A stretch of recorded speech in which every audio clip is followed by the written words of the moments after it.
What up? How's it going? Most important thing right now is trying to find out what leads Mike on that path down to where we finally see him in Breaking Bad, right? This is going to be dope to witness. People were telling me this is going to be a good episode, so I'm ready to go ahead and start it. Better Call Saul. Let's go. I was just gonna hit the... Yeah, sure. I'll meet you out front. Okay.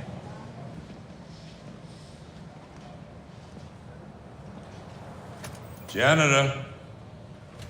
Anybody here? Mail on deck. That's what they used to have to say in the Marines.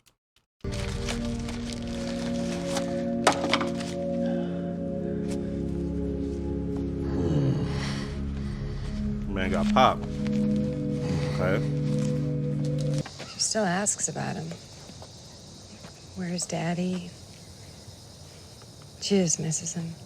How long are you in town for, Mike? I'm here. And I'm sorry it took me so long.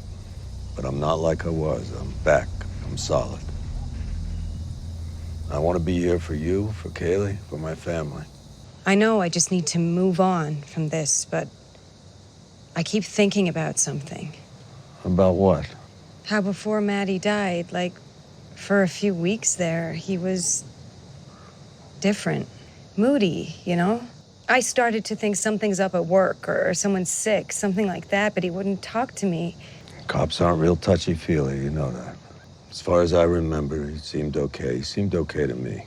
3 days or 4, I don't remember, but before he died, there was this phone call. 2:30 in the morning, I wake up and Maddie's not in bed. And I hear him, he's talking downstairs, so I go to listen on the stairs where he couldn't see. I think he was talking to you. For one hot second, I thought maybe he was catting around. No, he wouldn't do that. No, I know that. But you? He knew he could call you anytime he had a problem. You were thick as thieves, the two of you. I can't recall any late-night heart-to-hearts with him, not around then. Maybe it was a CI or a case. I know what you're doing, replaying it over and over, thinking if I'd noticed this or changed that, maybe I could have done something. You don't think I haven't had those thoughts? I do. You know this town? Yeah, sure. How well? This stuff's essentially Vicodin. I'll give it to you for $25 a pill. I'm an aspirin, man. Tell you what, take a couple on the house. In case you change your mind. That You was new the in town? proper look for him to give him. I know people. I can get you some work. I am not looking for that kind of work. Could have been friendly. Could have talked in your house. You really want the formal treatment? Lawyer. Come on, Mike. Lawyer. It's just a couple of questions. Lawyer. Ain't nothing but a thing. You want to walk. But I gotta say, I expected more cooperation from you on this, cop to cop. Lawyer. Fine. I don't What even know lawyer? why they making them goofy looks. Y'all knew how he was gonna handle this. Y'all thought he was gonna be stupid? He got the suit. Hey, fellas, how you doing? What? You look like Matlock. No, I look like a young Paul Newman dressed as Matlock. The young one who's been writing in his little notebook. He's going to take it and put it in his jacket. And when he does that, I want you to take that coffee and spill it on him. And why, pray tell, would I do that? Because I'm asking you to. It's the only reason you're here. That was one of those So I'm here special because weather you want me notebook to stuff. assault a police officer. I Well, you am can write in the rain asking with them. you to take a few ounces of lukewarm coffee and spill it on him. You can't be serious. Hey, I hate to remind you of this, but you owe me one. The assist I gave you with the missing persons problem, one good turn and so forth. This little Juan Valdez bump and dump? No. Not gonna happen. Said Hey, Juan gentlemen, Valdez, bump we're it up. prepared to Hilarious. indulge you. Detective Escalera will be sitting in with us as per APD policy. Mr. Ermintrout had a son, Matt. He too was with Philly PD. He was a rookie officer with about 2 years on the job. He was a good cop. Yes, he was. About 9 months ago, he responded to a shots fired call in some West Side rat trap. Matt went in with his partner, Officer Troy Hoffman. The three of them were ambushed, and Matt didn't make it out. Now, Hoffman and Fensky returned fire, but the shooter got away. Now, we chased a few leads, shook up the usual suspects, came up short. Anyways, we kept beating the bushes, kept coming up dry, until 3 months ago. That's when Hoffman and Fensky both turned up dead in a vacant lot out in Nicetown. Again, an ambush of some kind, it looks like. Help us catch the bastard who killed Maddie. I don't know much about Hoffman and Fensky. They were Matt's people. I'd see them around sometimes. I saw them in a bar the night they died. It was McClure's, maybe the Red Dog, probably McClure's. It's a cop bar. They were drinking with everyone. Yeah, but did you see him with anyone in particular? I couldn't tell you. You know how it was. How you doing these days? Feeling like I crawled out from the bottom of a bottle and working hard to stay there. When did you come out here to Albuquerque? It couldn't have been too much later. I think it was the very next day. Yeah? The day after Hoffman and Fensky died, huh? You didn't think to stick around once you heard the news? I don't think I heard the news till I was west of Kansas City. Sorry, I got nothing. They weren't my people. We're done here, yeah. Hey, that wasn't so hard, huh? Thanks, Mike. Listen, we're probably gonna kick around for another couple of days in case you think He's about to do it. Look at his face. I've never been out west before. He's thinking about it. Hold on, is he gonna do it? Oh, hey. Yep. Oh, shit. Jeez, sorry. I can get most. You know what? Hey, I got it. Oh, I he took Thank it. you. What's so important in there that we had to pull Okay. that third-rate Marx Brothers routine You really want to know? and risk getting a piece of an obstruction wrap? No, thank you. How did you know that I would spill that coffee? Okay, great. You're the strong, silent type. Hooray for you. But in case you missed it, your friends from Philly back there, they think you killed 2 cops. Yep. Damn, I want to see what happened with his son.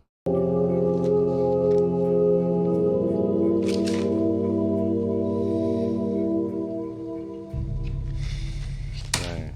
They got everything down to Stacy moving. Yeah, it's me. We need to talk. You don't think it's strange? First Matt, then not 6 months later, his partner and his sergeant? Yeah, I called them to help catch Maddie's killer. Mike, what if the same person, what if the piece of shit who got Maddie got them too? I told them. You tell him Matt was dirty? Is that what you told him? How could you possibly think that? That's your husband, the father of your child. I didn't say that. After Kaylee and I moved here, when I was unpacking, it was in the lining of an old suitcase. 5,000-6,000 from God knows where. Why you told him that? I mean, we though? were That's what basically he want to know. paycheck to paycheck. Where the hell Still did ain't he get answering it? why you. Why didn't you ask me? Right. Why didn't you come to me? I couldn't. You wouldn't talk to me. Every night you were drinking yourself unconscious that's a like good you answer. were the only one who lost him. Look, I don't care. He was dirty, he was clean. I don't care. I don't care where it leads, what it uncovers. I mean, what difference would it make if he was anything? Right now, this is it, Mike. What was that phone call? Before he died, don't bullshit me. It was between me and my son. So you're admitting it was you? He wasn't dirty. God damn you! You get that through your head. My son wasn't dirty. Shit. This is the bar, huh? The night it happened?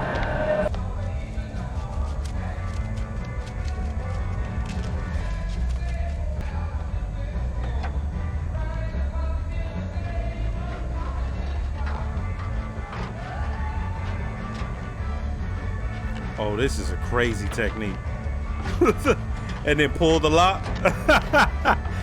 Yo, I've never seen that technique before. Yo, and you can tighten it up. And then Yankee.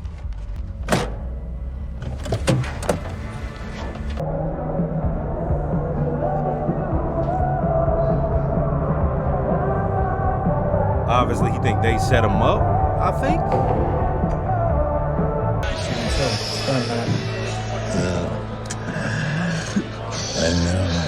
I know it was you.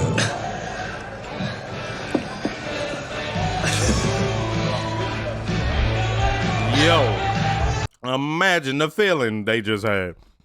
Oh, don't worry, they're not gonna have any more very soon. I can't let you drive. Get your cab? I'm good. I'm good. Don't worry. Anyway, I sold my car, so I'm walking. Albuquerque, New Mexico. You ever been? Nope. They're going to try to ambush him. Hey, Mike. Mikey. Because it is a shootout, he gets shot. It's colder than my ex-wife's tit out here. Come on. Come on. Walk. Come on, don't be an ass. Come on, get let's the car get ready. It's cold out here. Come on, Mike. What are you doing? Hey. Yeah, that's mine. Let him have that one. Later. Because he wasn't that drunk when he left. Now, do we? Right? Like he was having a regular conversation with dude as he's put his gloves on. Hey, back in my clothes, you were talking out your ass. Huh? I know it was you. What's that supposed to mean, huh? You think you know what? You killed Maddie. And you killed him for nothing. Because you were scared what you thought he might do. You got him in that crack house, and you staged it. Made it look like a junkie with a gun. But it was you. And I'm gonna prove it. I like how Mike told him all that. Every single thing. And he punctuates it with, and I'm going to prove it. Like, leave no doubt.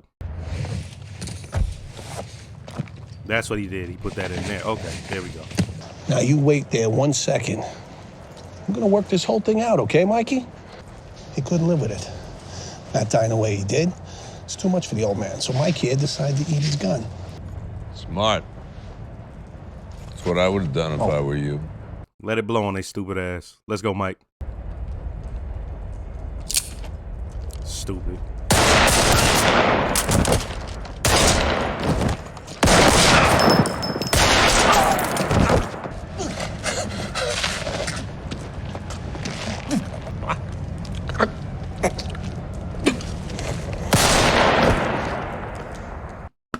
That's why he wants to let it be known his son wasn't no, you know what I mean? Wasn't no bad one. Motherfuckers who killed him was, you know what I mean? Some of it doesn't make it back into evidence. So what? You took a taste, so did everyone else. That's how you knew you were safe. Matt wasn't dirty. I was. You turn in your buddy, you're screwing yourself. You go along to get along. And you went along. Fensky got to Hoffman early. Hoffman went to Maddie and offered to cut him in. Only fair, right? They were partners. Wanted to go to the IA, do the right thing, shut him down. Oh my God, did you let him? That's why he got killed, because he was going to turn on those guys. No. Getting locked up with everybody you put away. You threaten a cop with that, you make him dangerous. Take the money, do something good with it. But he wouldn't listen. My boy was stubborn. My boy was strong. And he was gonna get himself killed. And I had to show him that I was down in the gutter with the rest of them. Broke my boy. I broke my boy. I got Maddie to take the money. And they killed him 2 days later. That's why he's like, for nothing. Like, he took the money and y'all He was the strongest person that I ever knew. Even never done it. I was the only one that could get him to debase himself like that. I made him lesser. I made him like me. And the bastards killed him anyway. If they killed Maddie, who killed them? You know what happened. Right. The question is, can you live with it? Yo. First, let me start by saying don't forget to like, comment, and subscribe. If you are subscribed, make sure to hit the notification bell. Shout out to all the new viewers. Shout out to all the subscribers. And I have a Patreon with full-length early reactions to things like this. If you'd like to, check it out. Yo, he said, I made him lesser. I made him like me. And they still killed him. To me, that was this episode just wrapped up. And, dog, it was so deep. So, this is Mike as a character in this Breaking Bad universe, if you want to call it that. That sounds lame to me. I don't like universes or any of that shit. But within Breaking Bad, this is Mike's origin story. Not the origin of Mike overall, but as we know him now, him coming to Albuquerque, what drove him there, what is a lot, fills a lot of his motivations. We got to see. And it was a lot deeper than what you thought on what I thought on the surface. Like it's a part where you figure it out. But even still, you haven't figured it out because once he starts talking to his daughter-in-law and he lays down everything that took place, it's like, damn. And then he gets to that line of, I made him lesser, I made him like me, and they still killed him. It's like real fucked up. This was like a movie. First off, the way they cut it up, you see him arrive, bullet wound. Then you see him talking to daughter-in-law, and then we cut back to Mike. He's lawyer. We see Jimmy show up. He tells Jimmy, hey, I need you to do something. Now, when he tells him to do it, I'm thinking, is he trying to get him to ruin the Notebook? Because I'm like, as I said, I've utilized those, and those are made to not, like, they're made to take. You know what I mean? Like, if you're on the move, if the weather's inclement, or if there's, it could take it, right? So I'm like, that's not gonna, it may smudge it, but you'll still be able to, but that's not what he was trying to do at all. So when we get to the point where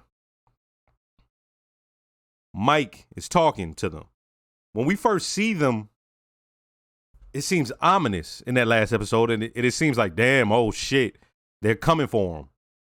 But those cops wasn't really acting like that. They doing their job, but they was treating them on some, you a cop, we a cop. They was treating them on that. But I will say it was hilarious that they thought he wasn't going to lawyer up. They thought, hey, if we could come at the buddy angle, it's like, nah, like, he's a cop. Not only that, he's from a precinct that, as you see, the motherfuckers, as he said, all of them was dirty except for his son, pretty much. Not pretty much. That's what it was. All right? So when he gets the book and he reads everything, and I could, like, things were going, the only thing I saw was Stace moved to $3. And I was like, oh, shit. Okay. So he shows up to the house and he says, like, what the fuck? Like, you told him he was dirty? And that was the thing he was most concerned about. He didn't care about none of that other shit. You told him he was dirty? And for me, it was like, damn, like, I understand why you want your son's name to be clean, but what was the reason he was taking that so hard? So then we go to the night of the bar. We knew what was up automatically. All right. So he goes to the car. I just didn't know what he did to tamper. So I'm like, maybe he unscrewed the bars, but you can't unscrew the bar. That shit welded in that motherfucker. Right. And so I'm like, what did he do? As we see later, that gun, he pushes down there. Once he let him take the gun, I knew what was up. And once you saw him go really, like, he's in a real drunken stupor, I'm like, okay. And he kills them. Now, his whole plan was dope. The reason his plan is dope is his whole thing, Mike's whole thing is, he deals with the mentality of the people he's working with and for. And we saw that with the gangster part. To see that with the cop part was interesting. Because he's sitting there, he's acting super drunk. And the guy is like, hey, you a little lit up back there. What, you said you know it was us. What you know? And so he lays it flat. And he knew that's going to force them to kill me. Make it no question about what I know, what I think I know, the motives. He laid that out there. So when they take him, they're sitting there, well, how are you going to do this? And they got the gun. Once again, he knew they were going to take that gun from him and try to use, because what else would you do in that case? Right? He's the drunk one. I guarantee you, Mike in his mind is like, what would I do? That's how he gets down. Right? And they're sitting there talking to each other. Yeah, he puts one in his head or whatever. And, life was hard ever since Matt. That motherfucker clapped them both. Now, here's the thing that is the best part of the episode. Best part. Him talking to the wife. This is interesting how they did her character. She seems all cried out. And I don't know if she's all cried out or if she had just been one of those cop wives who have been expecting it for so long, but it seemed like she was all, and she had moved there to Albuquerque, and she just seemed, right? Like, because she was about the business of finding his killers and having some retribution, okay? So when Mike is telling her and going down the story, it was kind of fascinating. He's like, you overlook it. And this is not something I haven't heard. This goes in big cities. I don't know how it is in rural places, all that. In big cities, this goes down a lot, okay? Like a lot. And he's sitting there, he's saying, yeah, you take a little money, nobody says nothing, and you better not say nothing. And when he went through the part of, you know what scares a cop more than getting killed, more than blah, blah, blah, being locked up with the criminals that you lock up. And it's like, yeah, that'll make them, whatever kind of character they are, you threaten them with that, right? So for Mike to be on the phone with Matt and have to tell him, look, no, you cannot show any of that. This is going to fuck you up, okay? So he thinks he's helping him. You got to take that money, man. I know you don't want to do that. It shook Matt to his core. Because he's sitting there like, yo, my father was a superhero. I thought he was the honest cop and all that, which his father probably was preaching all that horse shit. Or we've cleaned up the streets and all that. And Matty, he bought into it, right? Right? So there's this one part of he's terrified for his son. He knows how dangerous this is. Then there's the part of his son being like shook. And it shook him to his core that he had to give up his own values and like his self-worth was wrapped up, I'm sure, into being a cop and an upstanding citizen who helps protect the community. And if he takes that money, he's just one of them. And he takes the money, and I think he said 2 days later they killed him. So now Mike is feeling guilty. There's nothing you could do. They're like, of course there was going to be some hesitation from Matt, because, right? But as Mike said, they sense any hesitation, you're getting clipped. And that's what happens. And you can see the tears in his eyes. Like, and matter of fact, let me take back the guilt word. I don't even think it's guilt. It's just, it's like this, almost like hopelessness. Like, fuck, I can't believe he's like, my son was in that situation. There's nothing he could do about it. That was so good. And let's take everything I just said. All right, put that to the side. His acting in this, it was like, damn, I wasn't expecting that. Even though I knew how it was, and I saw him get emotional, how he flipped on her, but still it was like, oh, shit, like, you feel me? This is something that really shapes him and sort of shapes his thinking. And I wonder if in Breaking Bad you could ever see any hint of that in the character as it's written. Like, was there ever any never again? This is never going to happen again. I would have to think back on that, right? Especially like with his dealings with Pinkman or anything like that. I'm not saying it's a 1-to-1 because, like I said, I haven't thought about that. But I'm trying to see if was there ever any moments where how he dealt with him was influenced by that at all, right? Or how he dealt with anyone was influenced by that.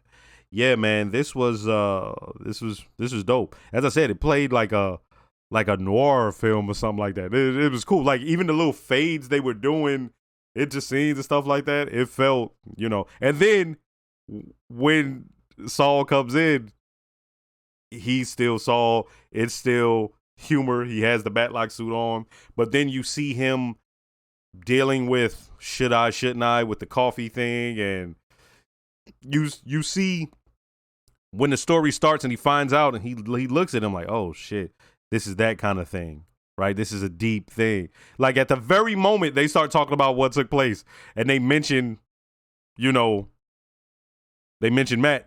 he just looks like. So yeah, good episode. Next episode.